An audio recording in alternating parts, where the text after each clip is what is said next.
So, good morning everyone. Ang i-discuss natin ngayon ay integration by parts. So, lesson 2 siya. So, ang integration by part is may dalawang method. Ang unang method is yung traditional method. So, traditional method, this method is used to find the integrals by reducing them into standard forms or also known as UV integ. So, yung pangalawang method is yung madali pero minsan nakakalito, which is yung tabular integration. While it is more straightforward than using the integration by parts formula, it doesn't work for all problems. Kasi nga minsan nakakalito siya sa sign ganun. In order for this method to work, the term you pick for u has to eventually become 0 when you take successive derivatives. So, kailangan 0 yung derivative na final answer na makuha natin para mag-succeed yung pagsusolve natin sa tabular integration. Kasi may iba't ibang rules siya kapag hindi mo nakuha yung derivative na final answer na 0. So, para mas maintindihan nyo yung sinasabi ko, so i-discuss natin yung problem sets na ginawa natin last activity. So, proceed tayo sa number 1. So, kung mapapansin nyo sa number 1, wala siyang ibang kasamang multiplier. So, arctan 2x lang yung nasa given. So, pag ganito yung given, pwede kayong gumamit ng invisible na algebraic expression. So, pwede nyong lagyan ng 1. So, ito siya, nandito siya sa 1. Kasi, understood naman na may 1 dyan. So, ang gagamitin natin is yung traditional method muna ng pagsasolve ng integration by parts. So, yung u na gagamitin is magbe-base sa rule na lie 8. So, sa lie 8, yung L, ang ibig sabihin niya is logarithmic, yung I, inverse trigo, yung A, algebraic expression, yung T, trigo, yung E, exponential. So, ito yung pagkakasunod-sunod niya. Dito ka magbe-base kung anong value ng u na gagamitin mo. So, since sa given, algebraic tsaka inverse trigo, mauuna si inverse trigo. So, ang gagamitin natin u is arctan. Iburin na natin.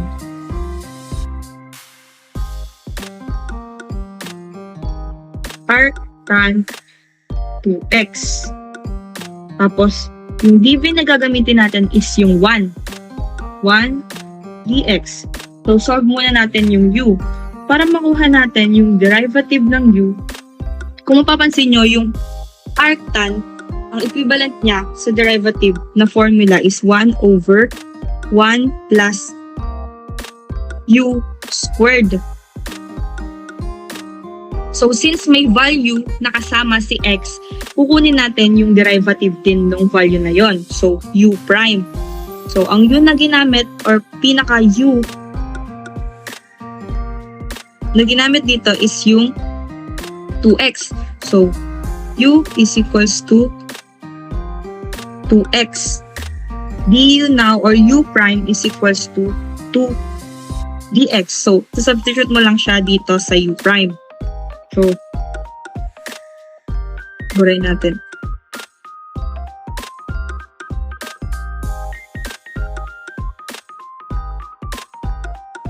One over 1 plus, since yung u na ginamit natin is 2x, substitute na din natin siya dito. And u prime is 2. So, mumultiply mo lang silang dalawa para makuha natin yung overall na derivative nito. So, du now is equals to 2. Substitute mo na siya. Multiply 2 over 1 plus 4x squared dx. So, yung v na kukunin natin dito is kukunin natin integral ng 1. So, yung integral ng 1 is x. So, dito na natin susundin yung formula ng integration by parts. So, yung formula ng integration by parts is u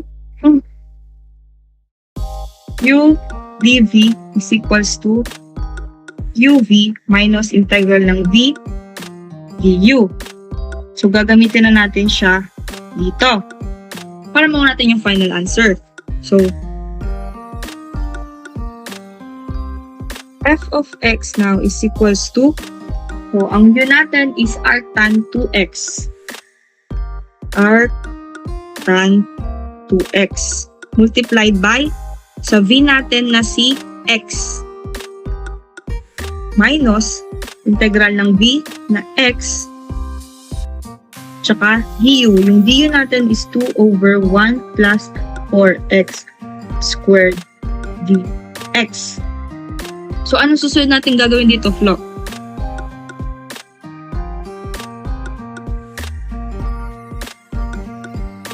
Kukunin yung Integral nung last na term. So, paano kukunin yung integral nito?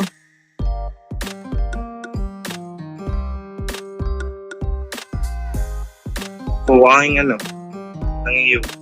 U sub. So, ang gagamitin natin is yung U sub.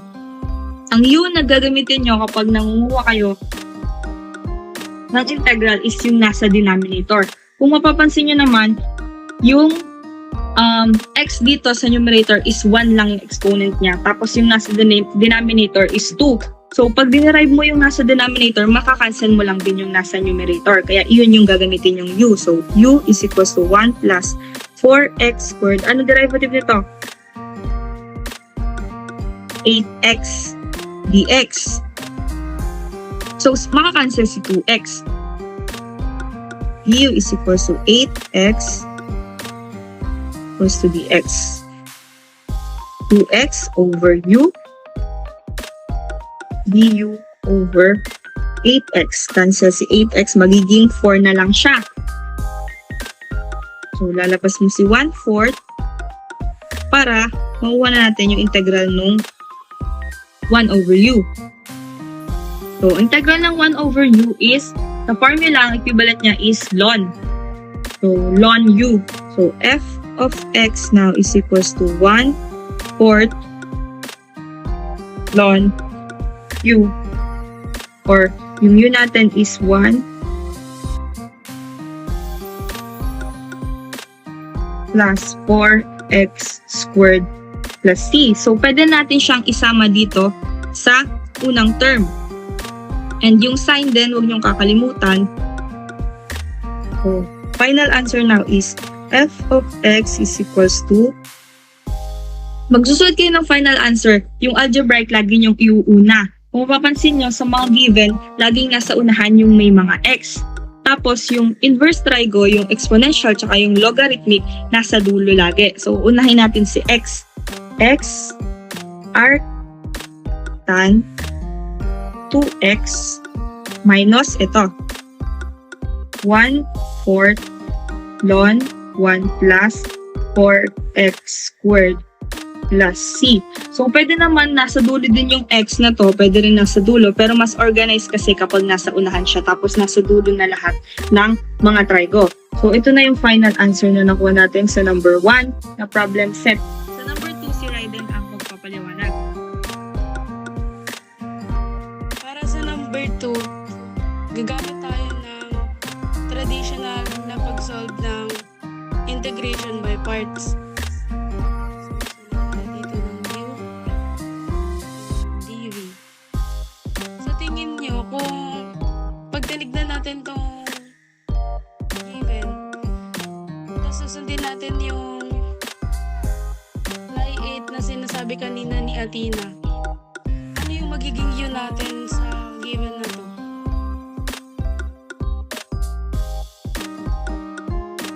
Ln x po. Thank you. Sa dv naman, ano kali yun? Siyempre 5x na yan. Dalawa lang naman sila. Kunin muna natin yung derivative ng u. Alam naman natin na ang derivative ng ln x is lagi namang 1 over x. Tapos, kunin naman natin yung integral ng dv. Kunin natin yung b.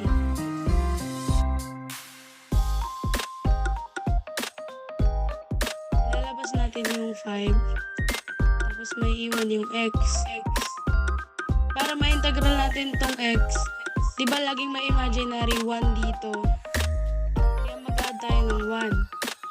Magiging b is equal to 5 x squared over plus c.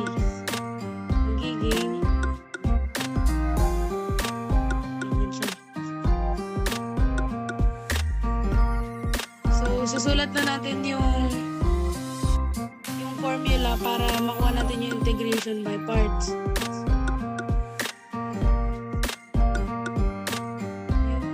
V minus integral of B derivative of B. Kukunin lang natin yung value ng mga nandito sa formula na to.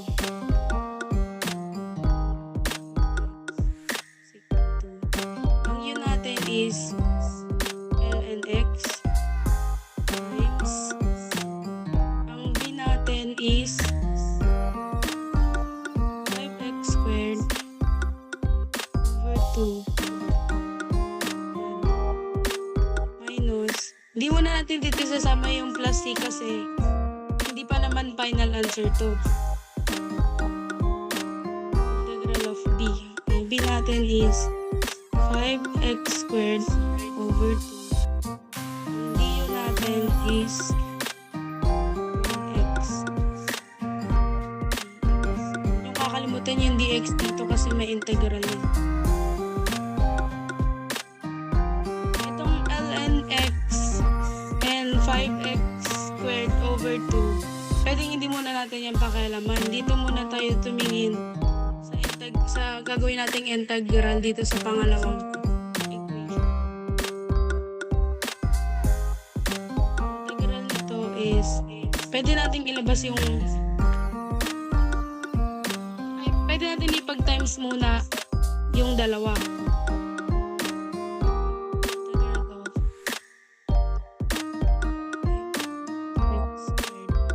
Over 2x dx.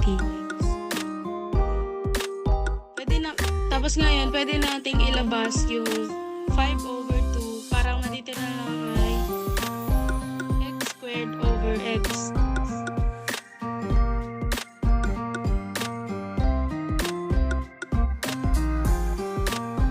So nakikita nyo, itong given natin na natira sa loob ng integral, pwede natin siyang i-divide para makancel yung nasa ilalim.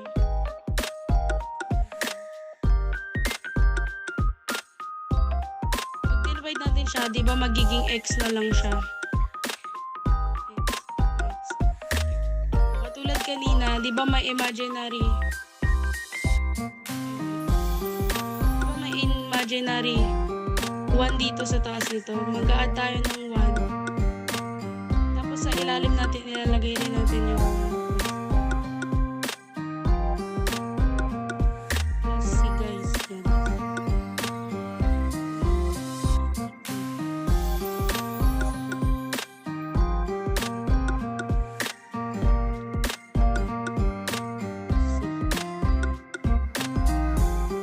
Kapag times na natin sila, ang makukuha natin is 5x squared over 4 plus c. Tapos, ngayon, itong nasa unang equation, pwede natin siyang ibaba dito kasama yung negative sign. Bali, magiging f x is equal to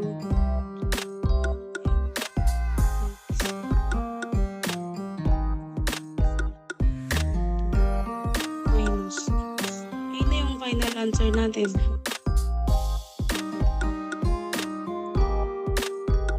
Sa number 3 naman, gagamit ulit tayo ng traditional way ng pag-solve ng integration by parts. Pag ganito yung nakita nyong given, pwede natin siyang i-simplify. Gagawin natin siyang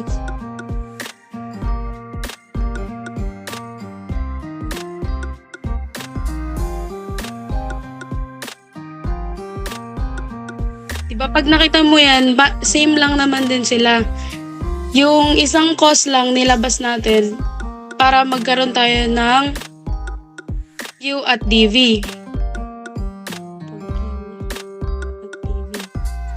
Pag tinignan natin tong bagong given natin, sa tingin nyo, ano yung gagawin nating u dyan? Kasi same lang naman silang trigo. Anong naisip nyo kung paano natin aalamin kung ano yung u at dv dyan.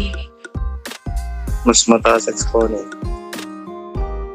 So, ano ang u natin? Cosine squared. Cosine squared x. Ang dv natin ay cosine. Kunin muna natin ang derivative ng cosine squared x. Derivative ay 2 cosine x times negative.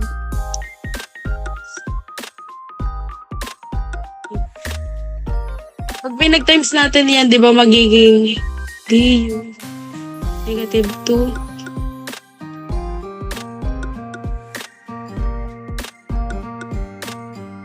o sa dv naman tayo. Hanapin natin ang derivative ng cosine x.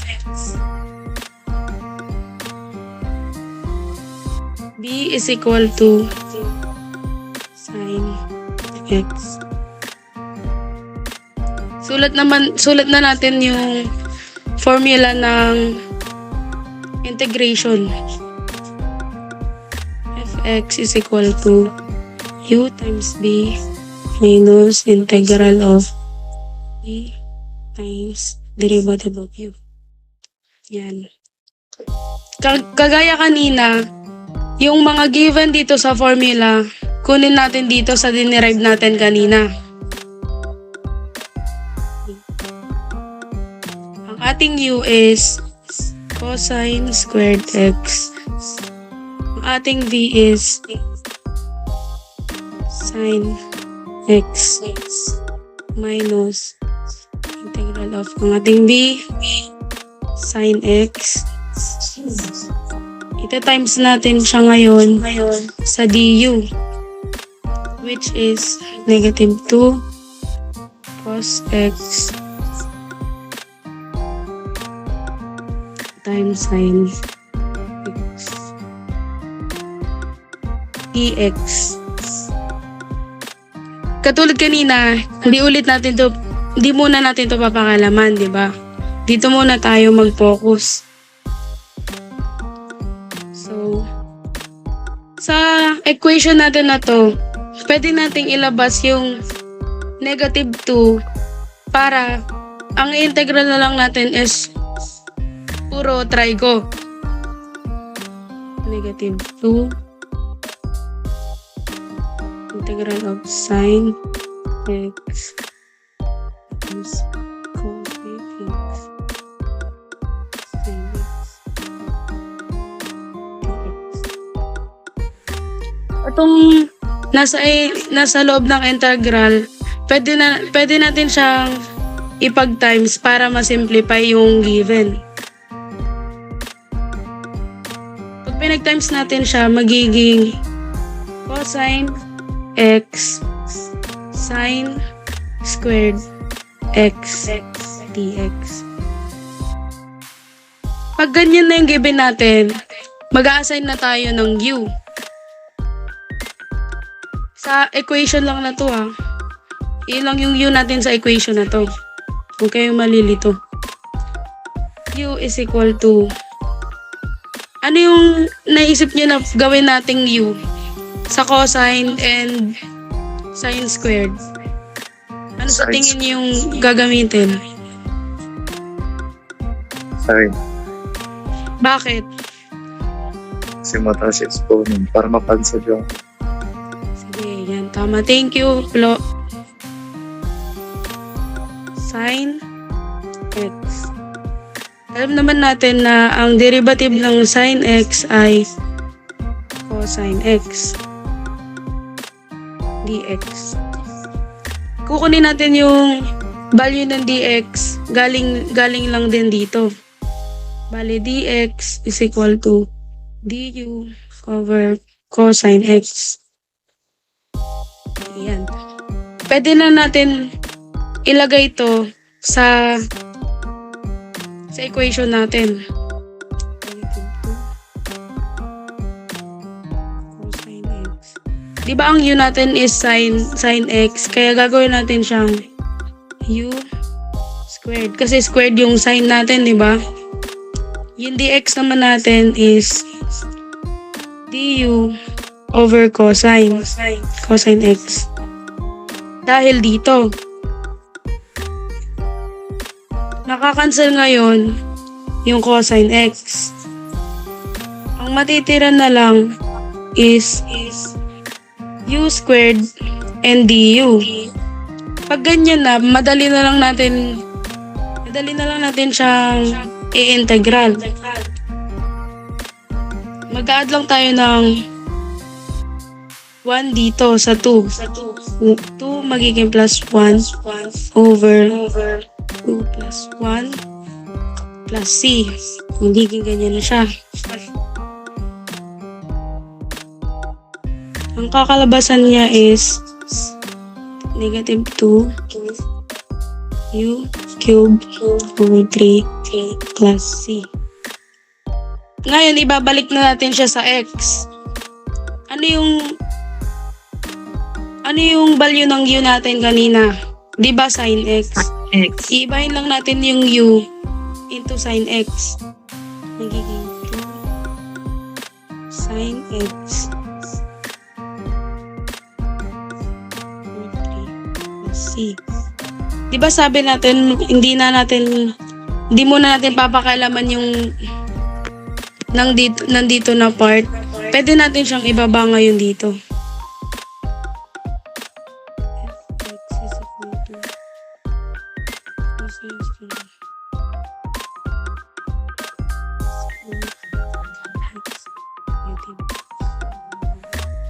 makikita natin na may negative sa labas as may negative din sa loob.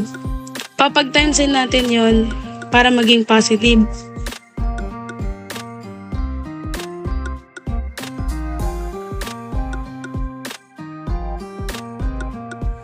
Magiging positive 2 sin cube x over 3 plus c. Ay na yung final answer natin. Nagets nyo ba? Opo. Thank you. Given sa number 4, naka-fraction siya. So, pwede nyo gawin is paghiwalay nyo yung fraction. Since alam naman natin yung x, yung denominator natin is pwede natin siyang i-equal sa numerator na 1. So, magiging, si x, si ln 2x ilalabas natin. Ln 2x. So, over 1 siya, pero hindi na natin isusulat kasi understood na yon, multiplied by 1. So, yung numerator na ln 2x magiging 1 na ngayon kasi nilabas na natin siya, x squared dx. So, in this way, mas mapapadali yung paghahanap natin ng value ng u tsaka ng dv. So, sa tatlong naunang problem, ang ginamit natin is yung traditional. So, ngayon, ang gagamit naman natin is yung tabular method. So, yung tabular method, ang equivalent naman ng u doon is yung d. At yung dv naman is yung I. So, ang meaning ng D is yung derivative at ang meaning ng I is integral. So, sa method na to, kailangan mabilis siya pero kailangan din mabilis kang manguha ng derivative ng given tsaka ng integral. So, ang yun na gagamitin natin is yung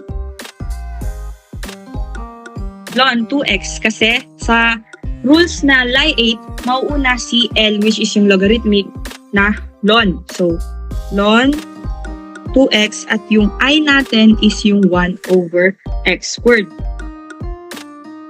So, pagkatapos nyo i-assign kung ano yung D at saka yung I, lalagyan nyo siya ng sign sa kabilang column. So, sa kaliwa.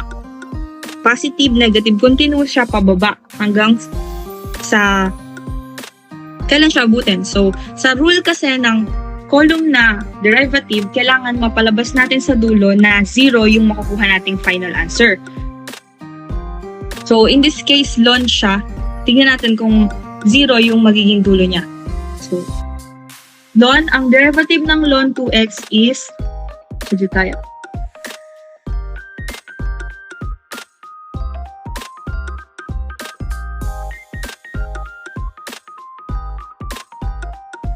So, ang derivative ng ln 2x, ang formula niya is u prime over u. Ang u natin is yung 2x. Ang derivative ng 2x is 2. So, u prime now is 2 over yung u natin, which is yung 2x. And then, makakancel lang din naman si 2. So, ang final answer lang din niya is 1 over x. So, 1 over x.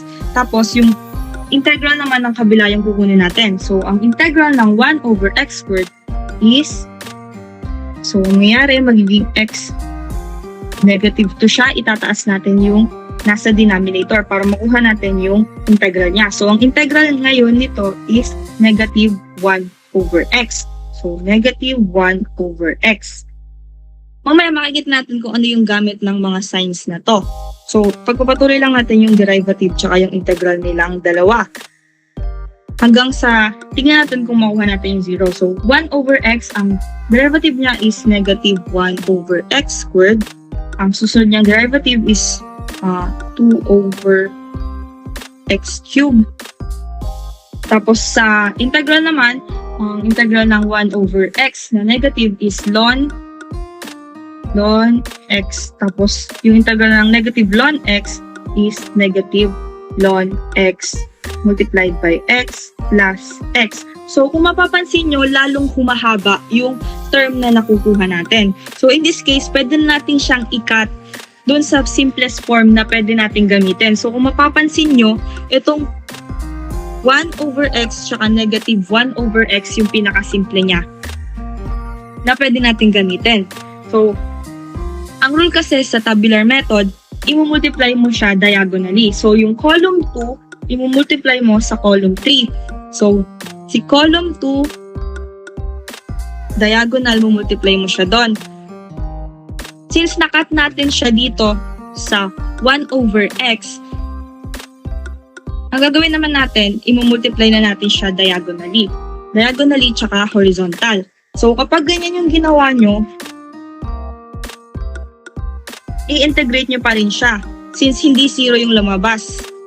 Kailangan kasi 0 yung mapalabas natin na final answer dun sa column ng derivative. So, ang gagawin nga natin is integral na lang kasi hindi natin makukuha yung 0. So, ipa-plot natin siya dun sa formula. So, yung formula uli natin is Q times V. So, yung U natin ay ln 2x times V na, ito, diagonal lang. Negative 1 over x. Tapos saka natin kukunin yung minultiply natin ng horizontal. So, kapag nagmumultiply kayo ng horizontal, ang rule niya is kailangan i-integrate mo rin siya. Kapag kasi diagonal, diretsyon na yon, final answer na siya. So, plus, so negative yung sign dito, kaya negative times negative, positive. So, 1 over x times 1 over x. So, dx. Ayan, pwede natin integral tong horizontal na to ng mas madali. Kasi ang lalabas lang dyan, 1 over x squared dx. And nakuha na natin yung integral ng 1 over x squared, which is negative 1 over x plus c.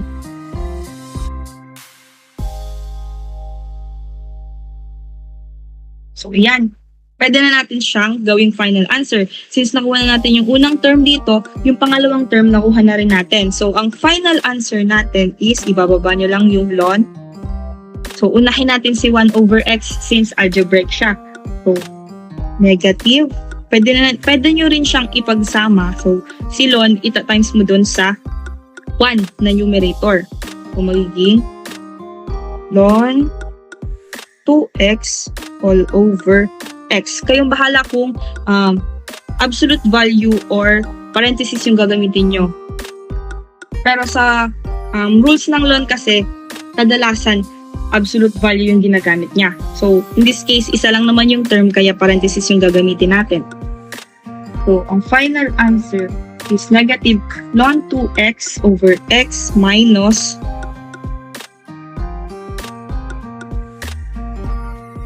1 over x plus c. So, doon nakuha yung final answer na yan. So, last number tayo. Sa last number, ang given is e raised to 2x multiplied by sine 2x. So, tabular method ulit tayo. So, ang yun natin is yung sine x kasi yung sine kasi mauuna si trigo kaysa kay exponential. So, d i ano integral nito?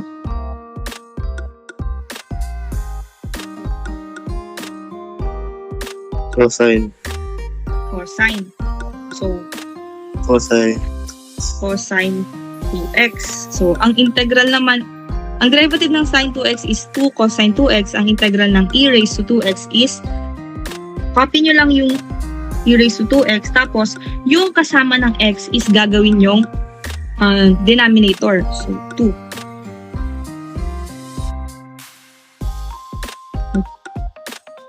Yan. Hindi mali. Buhay na lang natin. Okay. Susunod is, derivative ng 2 cosine 2x is negative 4 sine 2x. Tapos yung derivative, yung integral ng e raised to 2x, 2, tas i-multiply natin yung kasama ng x. Ibababa natin siya, so mamumultiply siya. Ang mangyayari, magiging 4 na to. So, kung mapapansin nyo, hindi siya mag-equal sa 0. So, hindi natin siya pwedeng ituloy dun sa baba kasi pahaba lang din ng pahaba yung given na, yung value na nakukuha natin. So, ang gagawin na natin ngayon, isa pang rule sa tabular method is pag napalabas mo na yung original given na e raised to 2x sine 2x. So, regardless sa sign, kahit negative to, since napalabas natin si sine 2x tsaka si e raised to 2x, pwede na natin silang i-multiply horizontally. So, diagonal muna, tapos saka mo siya horizontal doon. So, para isulat yung final answer,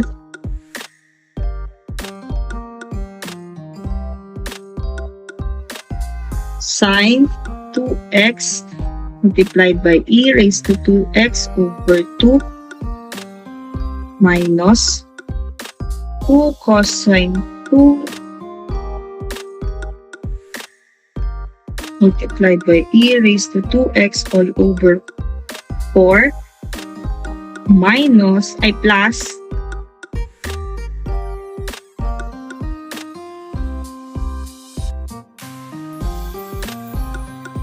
negative 4 sine 2x e 2x all over 4. So, integrate ulit natin siya kasi horizontal natin siya minultiply. So, huwag mo natin pansinin itong naunang dalawang term. So, kukunin na natin yung integral niya. So, si 4 ilalabas, tsaka si 1/4. Ang mangyayari, magiging negative 4 over 4 or 1 na lang. So, hindi na natin siya isusulat. So, si sine 2x multiplied by e raised to 2x. dx na lang yung natira. So, kung mapapansin nyo, babalik lang tayo sa original value. I-integrate uli natin siya, kukunin uli natin sa tabular method. So, in this case, pwede na natin gamitin na lang yung original na given. So, kaysa mapahaba pa ng patuloy, continuous kasi siya, ulit-ulit lang yung gagawin nating solution dito. So, hahaba siya.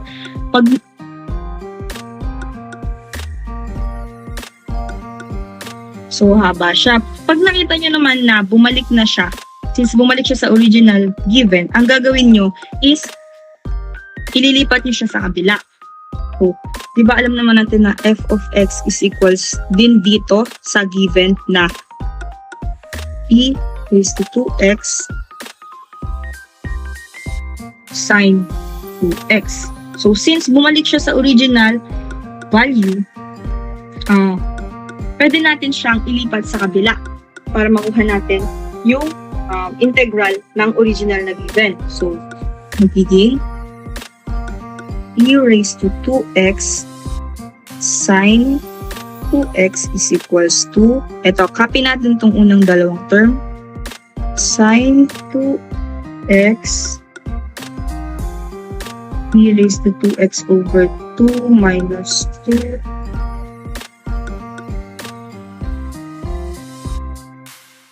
So, negative siya.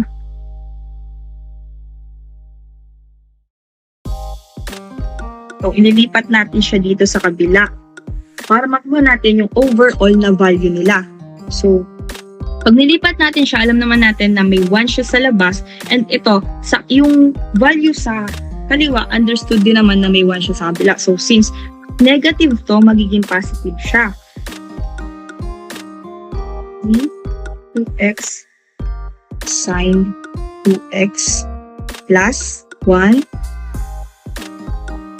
Gawin na natin unahin na natin si e. Is equals now this e raised to 2x all over 2 sine 2x minus e raised to 2x over 4 cosine 2x. So, ayan, nalipat na natin sa kabila. So, pwede na natin silang ipag-add. Pag pinag-add nyo, magiging 2 yung value ngayon ng nasa labas na ng integral. So, e raised to 2x sine 2x is equals to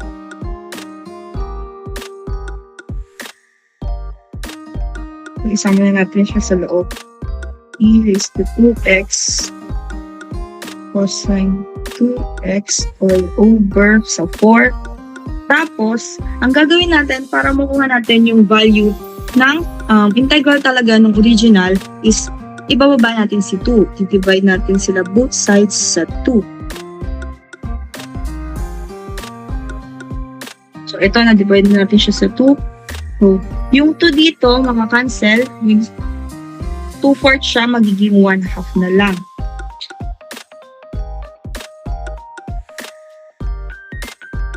So, pag binaba natin to, since pareho sila ng denominator, pag pinag-add nyo sila, pwede. Kasi pareho silang denominator. So, ang equivalent lang din nila is 2, yung denominator. So, final answer now is equals to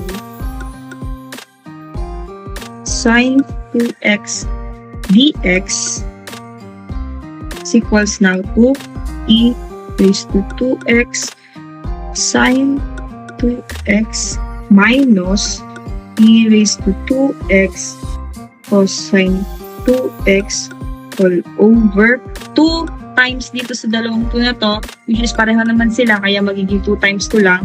So, 4 plus c.